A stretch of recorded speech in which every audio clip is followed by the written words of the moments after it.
Sholem Aleichem, welcome. I'm Lisa Newman, the Yiddish Book Center's Director of Publishing and Public Programs. It's my pleasure to welcome you to the Yiddish Book Center's virtual theater for this evening's program, Traces of Jewish Artist, The Lost Life and Work of Rahel Szalit with Carrie Wallach. Before we get started, a few housekeeping things. Your video will be off and your audio will be muted throughout the program. You may send us your questions via the question panel at the lower right of your screen. We ask that you keep questions short and that you refrain from comments so that we can try to get to everyone's questions this evening. I'm delighted to introduce this evening's presenter, Carrie Wallach. Carrie is professor and chair of German Studies and an affiliate of the Jewish Studies program at Gettysburg College. She is the author of Traces of a Jewish Artist, The Lost Life and Work of Rahel Szalit and Passing Illusions, Jewish Visibility in Weimar, Germany, and co-editor with Aya Eleda of German Jewish Studies, Next Generations. She's also a co-editor of German Jewish Cultures, a book series published by Indiana University Press. Welcome, Carrie. Thank you so much, Lisa. I'm so delighted to be here this evening and to share my research with everyone. Great to have you, and I'll turn the mic over to you. Okay, thank you. I'm going to go ahead and share my screen so you can see some wonderful images.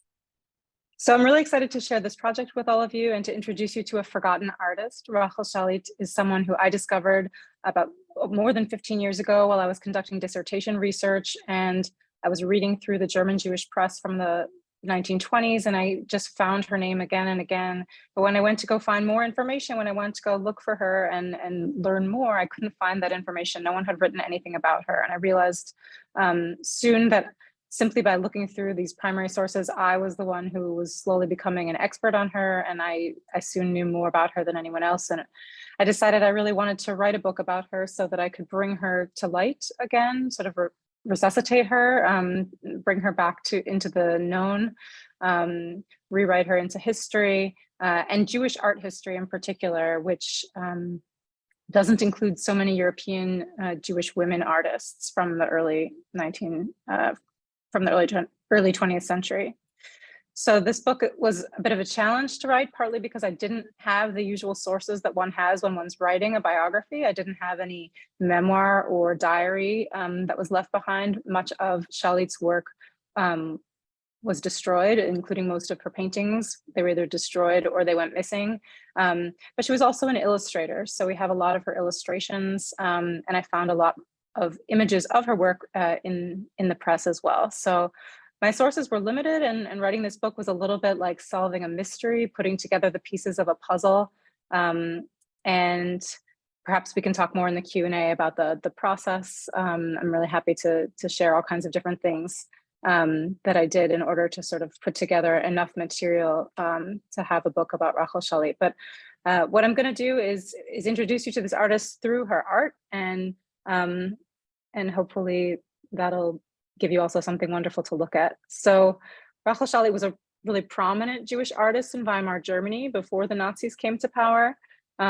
She was a Jewish artist on two levels, both in terms of her background and her upbringing. She was born and raised in Eastern Europe, Lithuania, Poland. She was a native Yiddish speaker. And she also made art with Jewish subjects. And you can see here on the right, one illustration with a very overtly Jewish subject. And this led critics by the middle of the 1920s to call her quite simply the best modern female illustrator and the first female illustrator of Jewish literature. So she was very acclaimed in her day. She was best known in the beginning of her career for her illustrations, most of which were lithographs.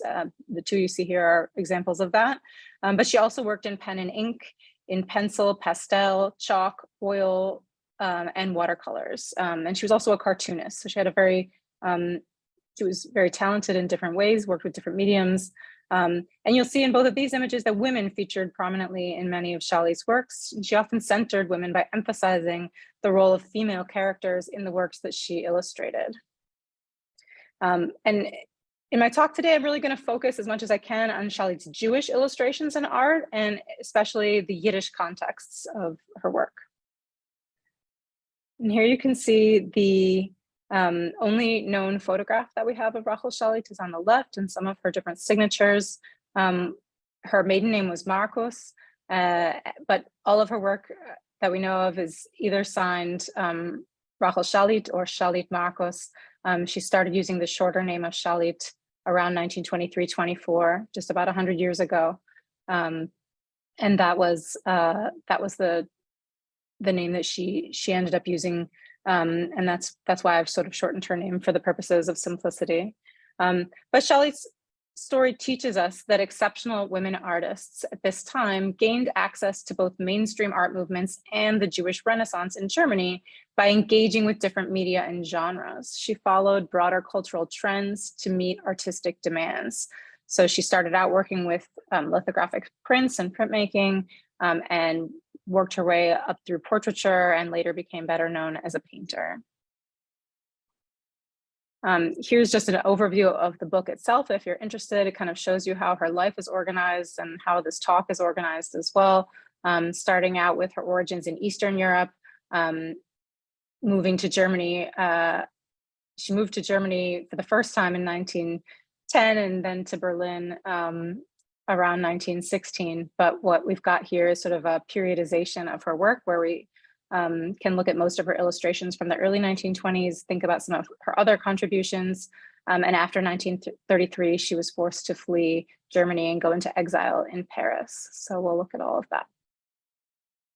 And geographically, in case you want an overview of sort of all of the different contexts that her life spans, this is a nice map for that. So again, Szalit was born in what is today Lithuania, what at the time was the Russian Empire, in a small town called Telsz or Telszai. And at some point in her childhood, her family moved to Łódź in Poland, which at that time was also the Russian Empire. And she did learn Polish, but German was an even stronger language for her in 1910. She heads to Munich to study painting, to study to be an artist. When World War I breaks out, she flees to Vienna. She's forced to leave Germany as an enemy alien, spends a few years there, heads back to Berlin in 1916, which she's able to do because of her marriage to someone who's an Austrian citizen, and is in Berlin for the most part until 1933, when she heads to Paris toward the end of her life. So we've got Lithuania, Poland, Germany, Austria, France as the sort of countries in which she lived and the borders that that her life spanned. So to begin part one, thinking about how her small town Jewish life in Eastern Europe influenced and also inspired her to do work that depicts East European Jews for Western audiences. And here you see a couple of different images that all depict shtetl or small town Jewish life. The image on the left is one of only 3 known paintings of hers that still exist today, the Town Musicians, Die Dorfmusikanten in German. And in the middle, we see an image of an annual fair, and on the right, a photograph of a lost painting that was actually published in an American magazine in 1930 titled Jewish Neighborhood.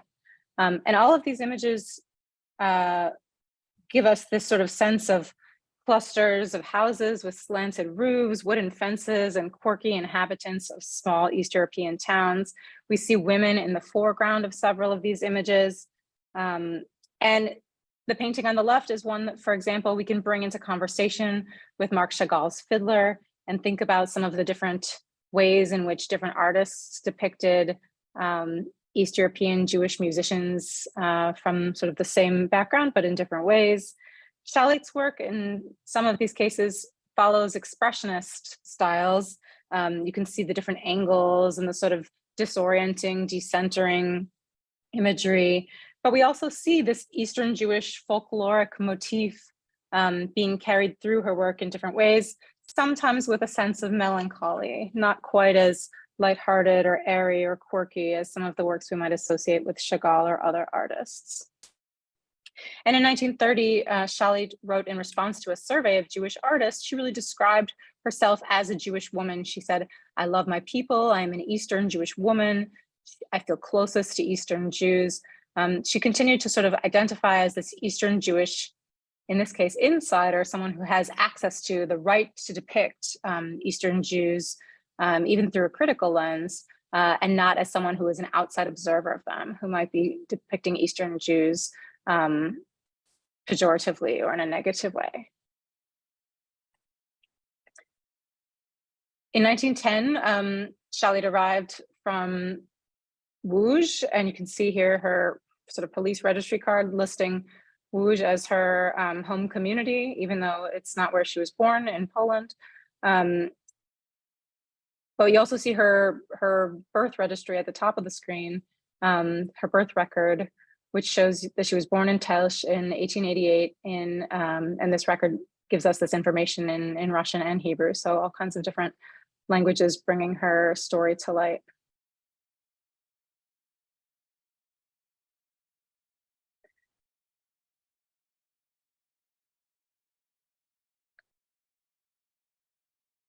Szalit married, Rahel Marcos married Julius Szalit, an actor, in 1915 in Vienna. She knew him before Vienna. They met in Munich originally. And he's a pretty interesting character. We know that he also spoke Polish and translated from Polish into German. And he was very ambitious and wrapped up in his career.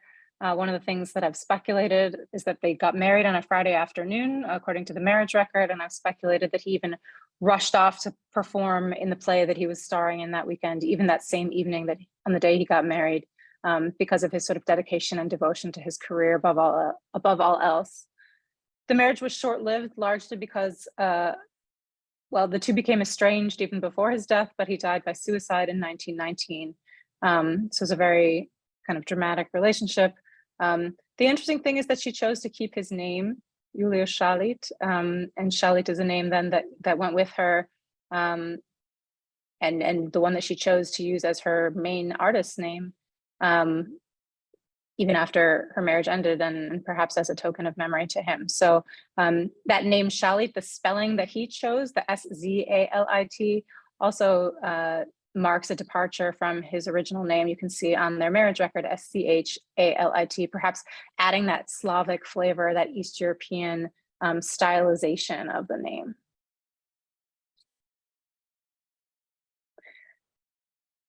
So in 1916, the two Szalits moved to Berlin, and this is where Rahel made her home until 1933. She lived in Berlin-Schöneberg, which is a neighborhood where many Jews lived in Berlin at the time. Her studio apartment that she lived in starting at least in 1921, located just around the corner from Bayerischer Platz. And what we can see from the periodicals of this time is that Szalit was giving lessons for painting and drawing, especially to the Jewish community. That's where I found the lessons advertised. And she also was perhaps giving lessons in fencing. All of that was to make a living because she didn't necessarily have the income to support herself otherwise. These were also very tough years, the years sort of immediately following the First World War. And I'll get to some of her images in a moment. It's worth pointing out that she spent time in Berlin in the Romanisches Café, which was also a center of cultural life for German Jewish writers and artists, also East European writers gathered there and artists as well. So it's a place where she might even have heard Yiddish spoken, and it's the place where she was sort of rumored to have first dug into the Yiddish literature that she later illustrated. Berlin at this time had, by the middle of the 1920s, a quarter of Berlin's Jews, and there were about 175,000 Jews in Berlin at the time, so about 40,000 of them were immigrants. Most of them were from Eastern Europe, resulting in a sort of Yiddish cultural microcosmos that Szalit was part of in a way, and again, giving her that sort of insider advantage in depicting East European worlds. And here's a couple of examples of her images in the post-war years that show the sort of hardship that people were undergoing. These were the years of inflation and hyperinflation, scarcity, hunger, shortages, and screenwriter Salka Firto remembered hunger most from these years.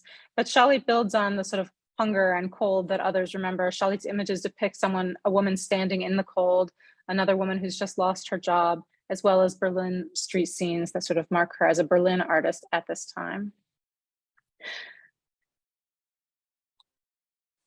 So now I'm coming to the part where I want to talk about Szalit's illustrations, and I'm going to talk about her Jewish illustrations first and focus on that for a while. So due to inflation and hyperinflation, lithography and print portfolios, and also limited edition books gained in popularity during this time. They were something that held on to the value even as the currency was devalued. So it's a time when both art and books were prized for their ability to retain value in tumultuous markets. The interesting thing now to think about also, why was Szalit able to illustrate Yiddish literature in Berlin in the 1920s? Both Yiddish and Hebrew publishing companies moved to Berlin during the inflation period because they were financed with foreign currency, and they were only located in Berlin because of inflation. So Szalit's print portfolio illustrating Sholem Aleichem's model, The Cantor's Son, and you see a couple images of that in front of you, is the one that she's best known for, partly because there seem to be many surviving copies of this work, and it was also the one that was preserved and written about by several critics. But this was printed by the Klav Verlag, the Yiddish publishing house in Berlin in 1922. And it had 16 illustrations of Sholem Aleichem's work, Motto, the Cantor's Son. And it also included an introduction by Baal Machshovas, the pen name of Isidor Elyashev. So Szalit's really engaging with these Yiddish literary circles and is really involved in them, and was chosen to be an illustrator for Sholem Aleichem in Berlin. And here we see that her scenes themselves were titled Menschelach und Scenes, People and Scenes. And they show us the family of young Mottel, a young boy who they start out in a sort of fictional shtetl village of Kasrelevka, and they make their way over to America slowly. They sort of move westward in a way as Szalit did herself, though they eventually do make it to America, and Szalit herself never did. The images that we see in much of Szalit's illustrations show us in very vivid imagery the pain and discomfort, sometimes the extreme poverty and misfortune, sometimes even disability. All of that they become sites for envisioning the Eastern Jewish experience, which in Szalit's rendering is a story of suffering and resilience. Her images walk the line between humor and caricature, and sometimes also reproduce stereotypes. Here we even see some exaggerated and grotesque features that make Jewishness legible. This is one of my favorite images. This is a scheme that Mottel invents to earn money. It's ostensibly a scheme to drive away rats, but really it's fake rat poison. And when the sack of fake rat poison bursts open, it's actually sneezing powder, and everyone responds to the sneezing powder. And that's what we see in this scene, a street sneezes. We see at least 4 people sneezing simultaneously, and Szalit depicts them mid-sneeze. We see their animalistic howls, their faces are contorted, their bodies are stooped and bent and out of control. French critic Jacques Bielinki later understood and described Szalit's characters as outwardly grotesque, but inwardly moving. These visions of ghettos where grimaces distort faces, but not souls. And we also can see this as an example of what Szalit wrote about herself, a phrase often associated with Sholem Aleichem, of course, this idea of laughter through tears, thinking about how humor could be a form of self-preservation, something that combined this history of affliction with a focus on the comical or absurd moments that lightened the mood and made everything seem a bit more bearable, even in the darkest of times. The other well-known work of Yiddish literature that Szalit illustrated is Fishke V'Leim by Mendele Moykher Sforim, the pen name of S.Y. Abramovich. The interesting thing about this is that it wasn't printed by a Yiddish publishing house, even though it was Yiddish literature. It was printed in a portfolio, again, not really designed for reading, more a container of the illustrations, a sort of bound version of the illustrations, another version with 16 lithographs. And this one was printed in German by the German publishing house Propyläen Verlag, with an introduction and plot summary by the art historian Julius Elias. We see Fishka here on the left in Szalit's rendering, looking rather apish or animal-like. Fishka is, of course, a beggar, described as a simple-minded cripple with crooked yellow teeth, a hunchback, a bad limp. Szalit's illustrations provide an expressionist counterpoint to Abramovich's more realistic ones. She visually elongates, enlarges, and magnifies Jewish difference.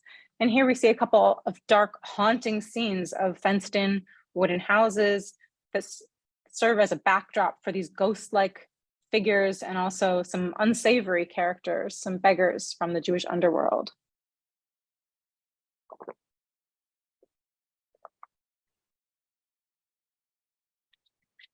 Szalit was also involved with some Hebrew literary projects while she was living in Berlin. In January 1923, the Hebrew writer Bialik celebrated his 50th birthday in Berlin. He was also the chief Hebrew editor at the Klal Verlag. Excuse me. And it was actually the Rimon publishing company that published the children's book that Szalit was involved with. And here you can see the book is called Ketina Kol Bo. And the title can be translated in a number of different ways, but Szalit did only 2 lithographic illustrations for this book, and you can see both of her illustrations here. The book itself is about a kind of Tom Thumb-like character, like a thumb-sized boy who goes on all these different adventures with sort of bug-sized figures and friends. And Szalit didn't exactly depict that. She sort of deviated from the narrative, and it's unclear if that was sort of her artistic license or if perhaps she didn't understand or didn't want to depict a thumb-sized character. The amazing thing about this book is that it was a collaboration, and it represents a true collaboration by several different artists. Calligrapher Franziska Baruch was involved in doing the Hebrew lettering on the cover, and painter and professor Ernst Böhm did the sort of colored whimsical illustrations on the cover and on the inside pages as well. And here you can see that you may recognize or recall some of their work already, because it's Baruch and Böhm who are also collaborators on the covers of the magazine Milgroim and its Hebrew counterpart Rimon, which they were supervised in those cover design contributions by art editor Rachel Wischnitzer Bernstein. So Baruch and Böhm, we know also through their work on the Yiddish periodical Milgroim, which is of course well known to many. But it's really interesting if we juxtapose these covers and we see the kind of book projects that were related to Milgroim that were coming out of Berlin at this time. Milgroim, the magazine, did a couple, mentioned Szalit in a couple of different issues, and in one issue, included a whole article on lithography that pitched or styled Rahel Szalit as an heir to the masters of lithography, such as Goya and Daumier, and really featured Rahel Szalit as a modern contemporary lithographer. And here you can see 2 images of Szalit that appeared in Milgroim. One in the immigration office on the left is actually another illustration from the model portfolio. And here you see the female clerk giving a terrible grimace smile, and her compassion for the distraught looking immigrant woman and child is really distorted through this sort of trauma of upheaval of Eastern Jews trying to emigrate. The image on the right shows us a drive to the rabbi. And here we see the Milgroim article described the parched horse who also hovers like a shadow, the Jewish horse, skin and bones. This is a collective scene with a national scope, pathos expressed with a Jewish folk character, a Yiddischen Volkscharakter. So if we think about this image as somehow being representative of what Szalit was trying to depict and conjuring up that Eastern Jewish milieu, that's how it was read and understood by Milgroim in 1922. So if we think about 1923 as Szalit's year of Hebrew poetry, when she illustrated both Bialik and Heinrich Heine's Hebrew melodies, we start to see the wide scope of what her work was able to include. And in 1923, when she did these illustrations of Heinrich Heine's Hebrew Melodies, she was illustrating all of the different poems in this poetry cycle from 1851. The ones that look like the most familiar scenes of Jewish life to us are the ones that come from the poem Princess Sabbath, including the Havdalah scene here on the left. The one in the middle illustrates the poem Yehuda ben Halevi, and the one on the right, the poem called Disputation.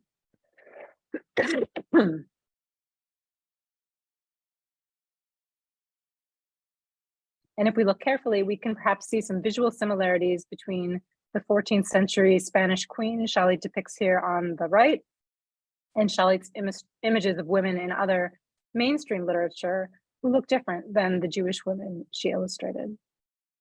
And here I'm just giving you a broad overview of some of the other illustrations of world literature that she did, not Jewish literature, but mainstream literature. She illustrated Dostoevsky's The Crocodile, Tolstoy's The Kreutzer Sonata, several stories by Dickens, and Tillier's My Uncle Benjamin. So here we see some of these different forms of exaggeration that played out in other illustrations. Szalit was not only an illustrator in the middle of the 1920s, as lithography sort of started to fall out of favor. She shifted to doing portraits, which are often drawings. Here you see a couple of portraits that she did of prominent cultural figures in Germany, including the playwright Bertolt Brecht, theater critic Herbert Ehring. And that brings us to the third part of my talk, where I want to look at some of her contributions to mainstream culture and also to other kinds of work that she did. And we haven't yet had a chance to talk about her focus on animals, which is part of the reason for titling this The Wild Sides of Weimar. She did many different illustrations of animals. You can see a couple images here from Dostoevsky's The Crocodile, but she also frequented the Berlin Zoo. You can see some of these images of elephants getting pedicures and giraffes also being taken care of by zoo caregivers, but also so the personification of these animals is what's interesting. And we see that recurring again and again in her work. Here are images taken from some Jewish periodicals that she illustrated, and one of which I wrote about in the introduction to the book. It's actually an illustration to a short story by Sholem Aleichem, and you can see it right in the center here. Szalit writes about the ritual of Kippuris, the sort of transferring of sins to a chicken as part of the Yom Kippur holiday. She writes about that from the perspective of the chicken.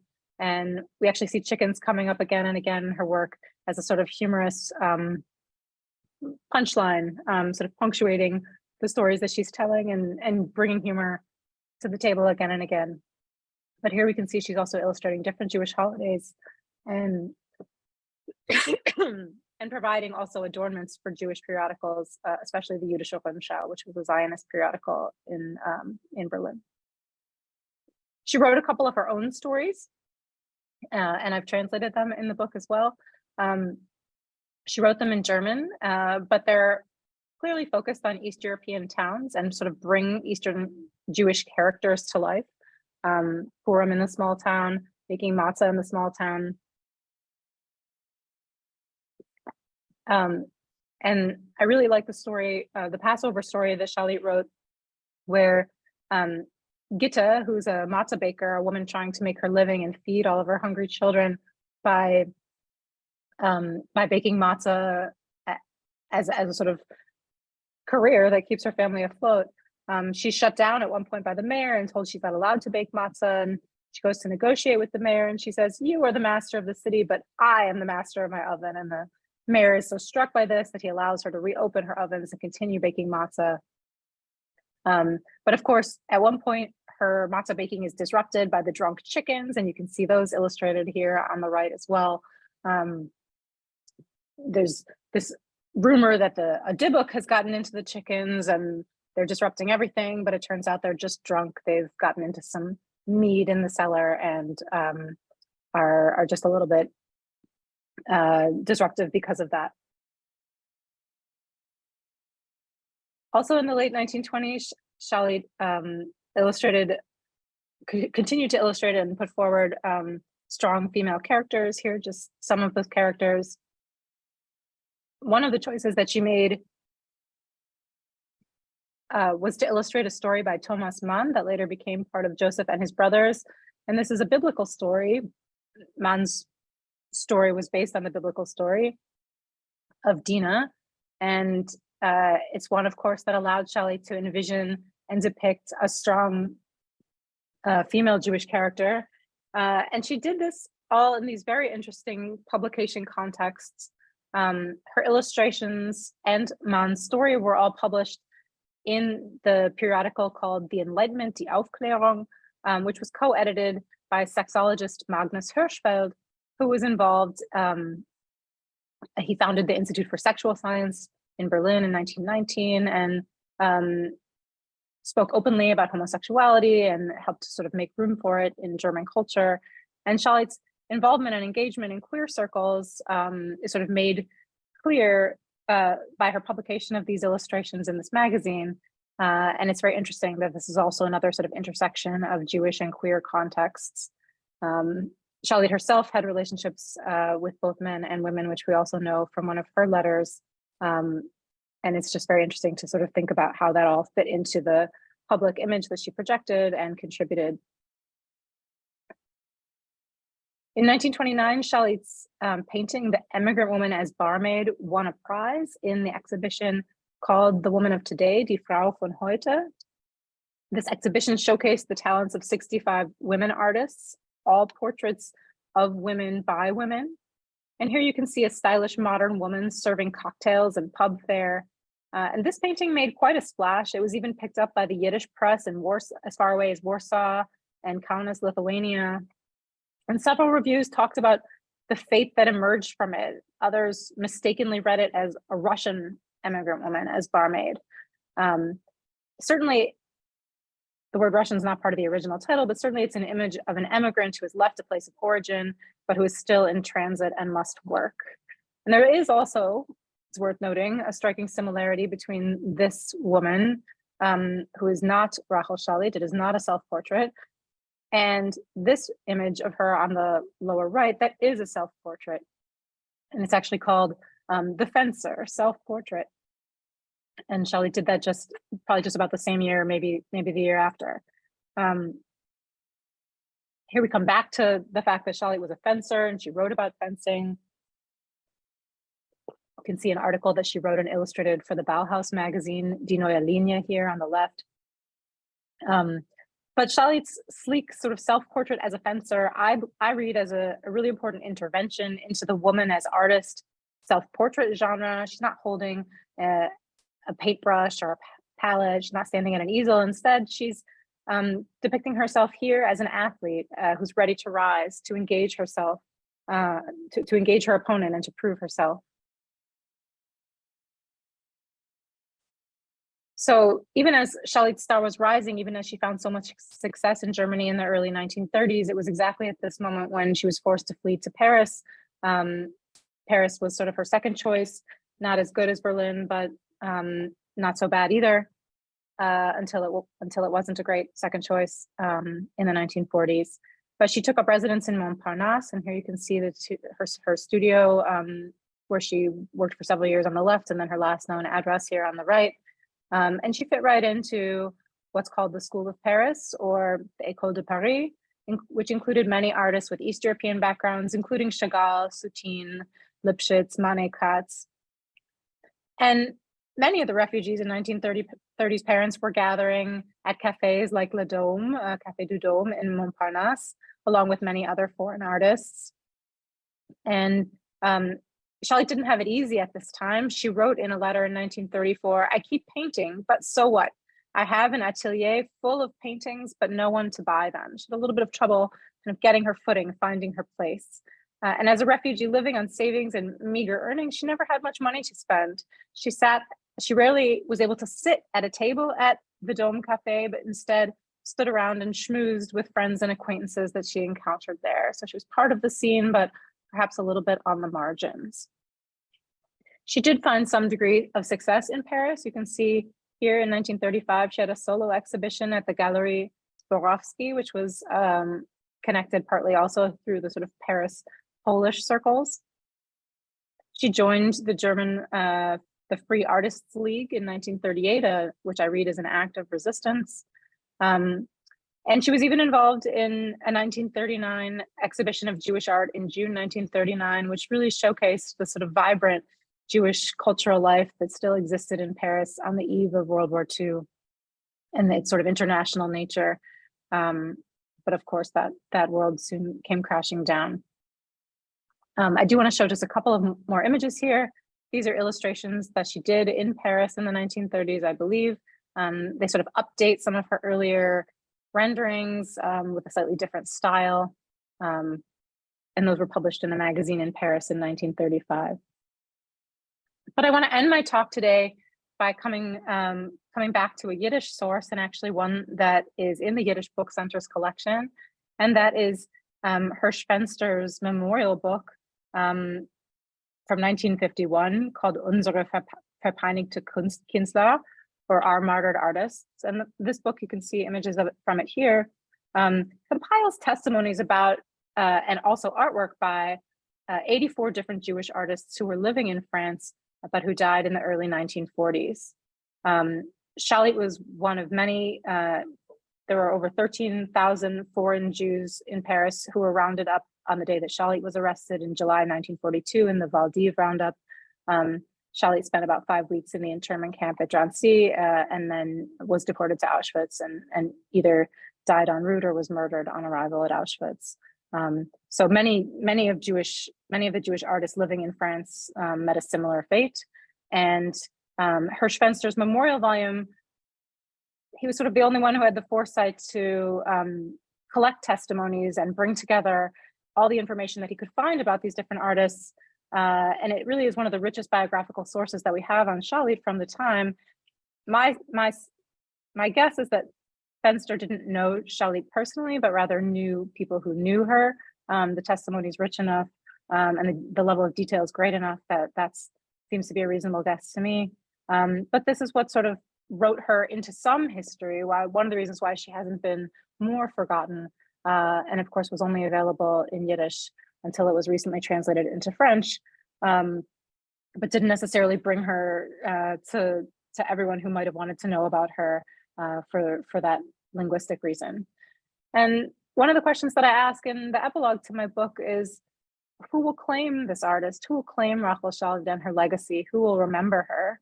And it's such an interesting case because she really slips between the cracks of different countries, different languages, different traditions.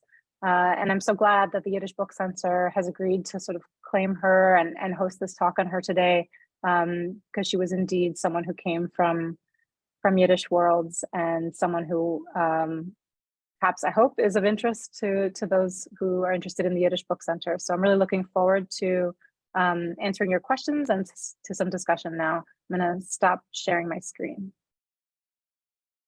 Many thanks, Carrie. Fascinating. You can see why you went on the discovery path with all of this in the ensuing book. So a couple of questions to pepper you with. First, is she or her work part of the collection of the Jewish Museum in Berlin?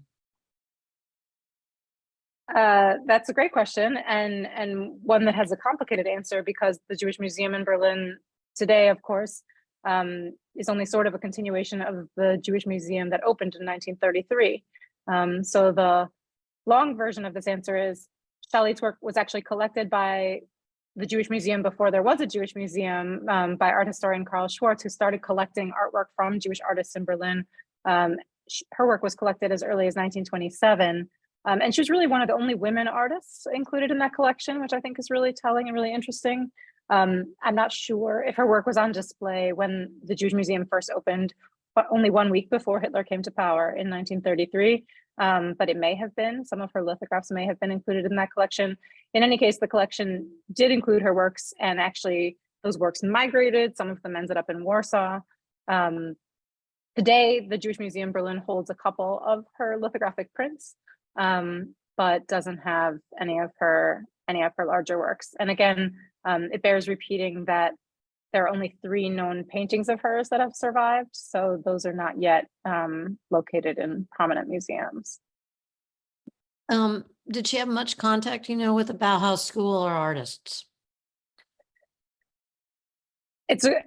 The fact that she contributed to a Bauhaus magazine means that there's some contact, but it's more limited, I believe. I do know that she got to know a number of women artists who had stronger and greater connections to the Bauhaus through her involvement in an organization called the Verein der Künstlerinnen zu Berlin, the Association of Women Artists in Berlin. So kind of more by association than directly is my guess on how I would answer that. But she's certainly active at the same time as the Bauhaus, and I don't know about greatly influenced by, but certainly in broader conversation with, broader dialogue with Bauhaus style. How hard, I'm sorry, I have to read off a different script here. How hard was it for women, and especially when she was born, to have pursued an education in art? Would that have been a challenge for her? Yes, absolutely. And that I think we can understand also through the lens of why she came to Germany. She was raised or coming of age in Bruges as a young woman, and didn't necessarily, prior to 1910, didn't necessarily find the opportunity she was seeking to study art and get involved with art there. And she had heard that Munich was a big international gathering place for artists. Around 1910, there wasn't a bigger sort of international location in Central Europe.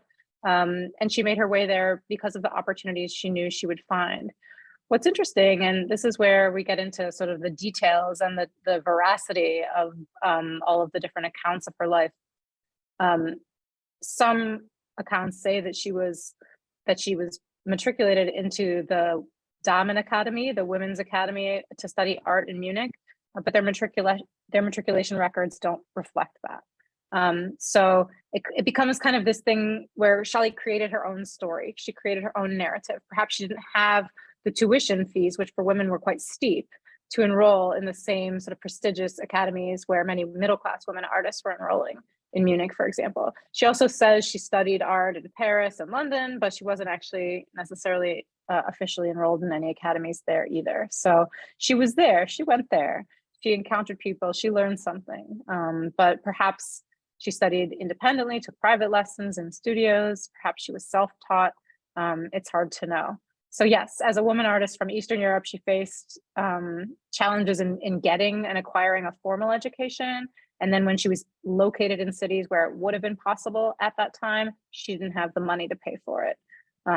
So it's a little bit complicated, but somehow she got the training she needed and the skills she wanted and applied them. Yeah. It sounds like she was a formidable and ambitious and successful in her pursuit of passion for painting or artwork. We saw two birth dates, 1888 and 1894. Which do you think is accurate? There are many, many different birth dates for her circulating. And one speculation that I have is that perhaps she didn't even know the year that she was actually born.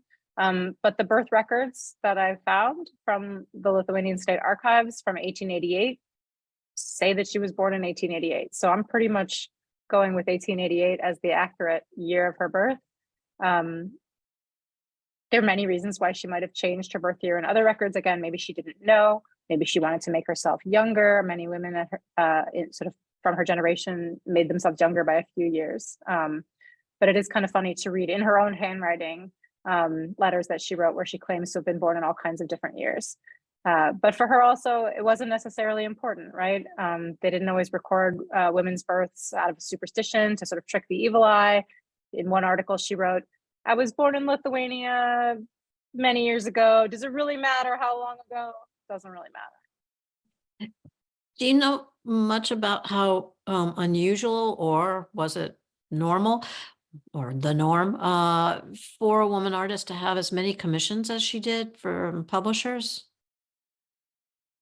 That's a great question. I think it was a little bit unusual. There are some other women illustrators who made a name for themselves at this time in Germany, but certainly not so many with a connection to Eastern Europe. And that's really, I think, the role that she was sort of slotted into by publishers. That's, I think, her Eastern European background is why she was chosen originally to illustrate Dostoevsky and Tolstoy, for example, right? She has this connection to Russia, Russian Empire, even if she's not a Russian speaker. But some of the other Jewish women illustrators did illustrations sort of their own volition, of their own choosing, and those illustrations weren't all necessarily able to be printed. So she was not the only illustrator, but it was something special to be in 1921, sort of receiving those commissions. Yeah, and also commissions for portraits as well. Do you know, did she create any city landscapes or artwork of Berlin? Yes, and I showed one small image early in the presentation, and there are a couple of others. But again, these are sort of reproductions of paintings that they're from a magazine in 1920, and the images aren't great. So do we know what those artworks actually look like? We're sort of guessing. But yes, we know people have written about also that she depicted many Berlin city scenes. So we can say with certainty that she depicted both East European sort of shtetl scenes and also Berlin city scenes. Did she acknowledge any artistic influences on her work? Her figures look remarkably like works by Marie Laurencin. That's an interesting comparison. I know that she, for example, Marie Laurencin exhibited also as sort of a guest artist in the exhibition The Woman of Today from 1929, in which Szalit won a prize. Laurencin was probably someone who would have been known to Szalit, but I have never seen I've never seen a specific or concrete reference. I think that her influences,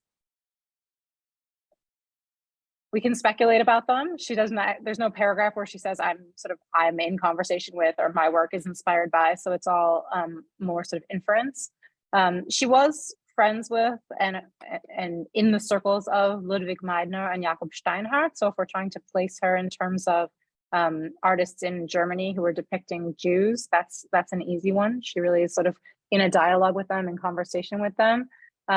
She most certainly was inspired by Käthe Kollwitz, the printmaker, lithographer, sculptor, who's very well known today, and even in the States. Kollwitz was a generation older than her, or at least half a generation older, and there's some evidence that Kollwitz was at least a little bit of a supporter of Szalit's work. So I think it's easy to see a strong connection there. But in terms of other women artists, we know that she knew painter Julie Wolfthorn, who's kind of experiencing a moment of rediscovery at the moment. And she knew many other artists involved in the Association of Women Artists. That's sort of where we can go to find definite connections and ties. But in terms of actual inspirations, we can read the images and we can infer. Yeah, that's a great question. Along the same lines, would she have known Gabriele Munter? I looked into that pretty carefully, and I don't have any evidence that she knew her, but she did live in Munich at the same time that Munter was there with Kandinsky, and Munter and Kandinsky were also fleeing Munich when World War I broke out in 1914, not headed to the same place necessarily. I think she would have known and admired Munter's work from afar, but I did do a little bit of digging and couldn't find. This is one of the sort of obstacles and challenges that I faced in my research. I couldn't find what I was suspecting that I would find, which was sort of casual references to Szalit in the papers and works of people who knew her. And I was guessing people who knew her in some cases, right? Like I looked through as much as I could about Munter, but Munter never references Szalit. Szalit also never references Munter, but I don't have much of Szalit's stuff. So it was very interesting to me. That was a surprising thing that I encountered in my work, was that I just couldn't find more kind of offhand references to Szalit. That perhaps led me to believe that either most of the people who knew her were also murdered in the Holocaust and did not leave behind papers, or many of the people she knew may not have left behind papers. Maybe they weren't important enough, their papers weren't preserved, they weren't necessarily major cultural figures, maybe just regular people. So I always have the ability to ask a question of my own. So Sure. what was one of the more surprising things that you found in your work? Like an actual like an actual Yeah, discovery, actually or discovery or something that when you set out to do this, sort of really set you off in a different direction or was very unexpected and gave you different insights into who she was. yeah. The easiest answer for this question is there was an amazing find in the form of a letter, a personal letter. And I didn't have any personal letters of her before I got this one letter. All the correspondence that I had was professional correspondence and just wasn't quite as rich or as telling. Um, and this letter came to me just through the strangest of channels. Szalit had a friend named Eleonora Kalkowska, who was a Polish-German writer living in Berlin, not Jewish, but Polish, and they spoke Polish together. So the letter's in Polish. And this was a letter that was only preserved because Kalkowska's grandson has some of her papers, right? And it's not a public archive, it's in a family archive.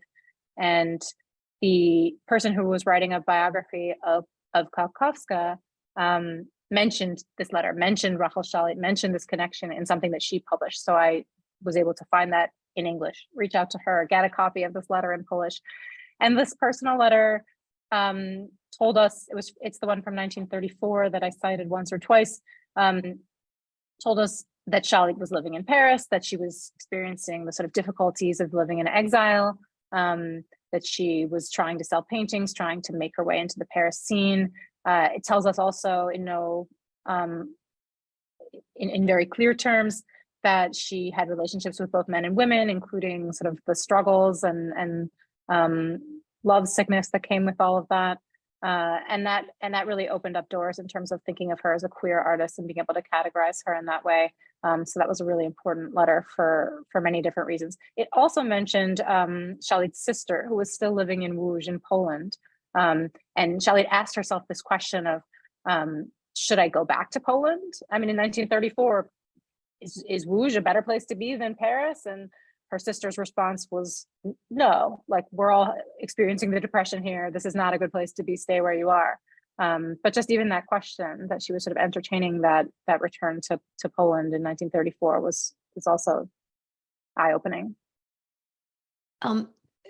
Question about, did you find any information of her artistic preference, i.e. illustration, painting? No, I think it would, if there had been something, it would be more about subject than about the medium of preference. And depicting people in different scenes, their faces. I mean, that's something that we see also descriptions of her studio mention again and again, the sort of faces, the Eastern European faces. She did talk about how her Eastern European sort of homeland was closest to her heart as a subject of her work as well. So that's something that we can see as a through line throughout her whole career. I'm going to give you two, I think, quick ones. Thank you for fielding all of these. Oh yeah. Okay. Did she ever do any clay or sculpture artwork? Not that I know of. I have no evidence of that. And I also have no evidence that she learned some of the more sophisticated techniques that other artists were using in addition to lithography. I don't have any evidence that Szalit learned etching, dry point, any woodcut. I don't have any evidence that she did any of that, but she did do the sort of drawing with the different sort of pastel and pencil materials that were able to make the rendering for the lithograph. And any finds turn up after your book was published? This may sometimes happen. The book was just published in March, so there haven't been so many since then. But of course, that's perhaps one of the best questions to end on, because it is one of the things that I'm hoping to do with the project, that I'm hoping to do with the book. I'm hoping that people will become eventually better acquainted with her as an artist, better acquainted with her name, her story, and the fact that so many of her works have resurfaced in the last few years is what's kind of giving me an indication that there are more of her artworks out there hiding. So a couple, the paintings that have resurfaced in the last few years have shown up in Paris and other French auction houses. So I think there's work still going to turn up at some flea markets in France somewhere. I think there's probably some work in collections in Israel, maybe Germany. People have the work and they don't know they have it, right? So maybe if they start to hear about her name, see her signature, Rahel Szalit is what they might be looking for, especially in the French paintings. And you know, as those continue to resurface, there might be other stories to tell. There was one set of illustrations that came up at auction in 2023, just a year before the book came out. So I was sort of incorporating these finds into my work at very much at the last minute. And those were actually illustrations of Israel Zangwill's work, The King of Schnorrers. And they were among Szalit's illustration works that were thought to be lost as well. But what turned up were the original drawings, and maybe they were never actually included in any kind of illustrated published volume, but she did do these original drawings, and the originals turned up, I believe, in Israel, and then were sold at auction in New York. And they sold for $12,000, which is amazing. So kudos to that auction house, but also the fact that there is sort of interest in her on the art market, I'm hoping will sort of drive this.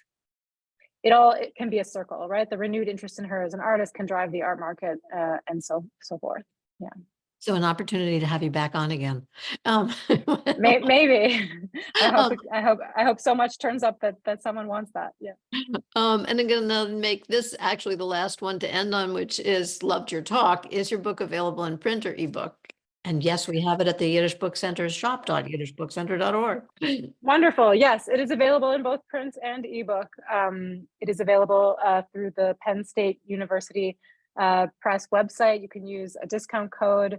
I'm going to find the discount code. I believe it's NR24, like new release 24, for the Penn State University Press's website. It's available at all other booksellers as well.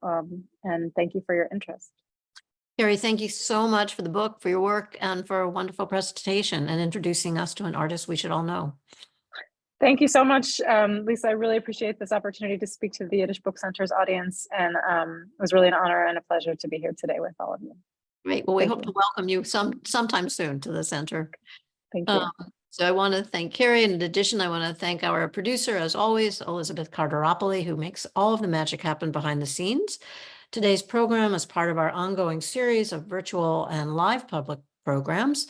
I hope that you'll all consider joining us for 2 upcoming live events. Sunday, June 16th is the opening of Harvey Wang's New York, and will be followed by a conversation at 2 p.m. by the photographer Harvey Wang. On June 19th and again on June 23rd, we'll be screening Nathanism. You can learn more about that and all of our other events, including what's left of a few seats at Yidstock. So hop on to yiddishbookcenter.org/events. And please join us back in our virtual theater on Thursday, June 21st for Treasures Off the Page, the Yiddish Book Center's type collection with Caleb Shear, the Yiddish Book Center's Richard S. Herman Endowed Senior Fellow. And before I let you go, I want to thank all of our members out there whose ongoing support makes all of our ongoing work possible. So I look forward to seeing you in person at the center. Come see Yiddish, a Global Culture, our landmark core exhibition. Take a tour, attend an event, and otherwise we'll see you back in the virtual theater. Thanks again for joining us tonight.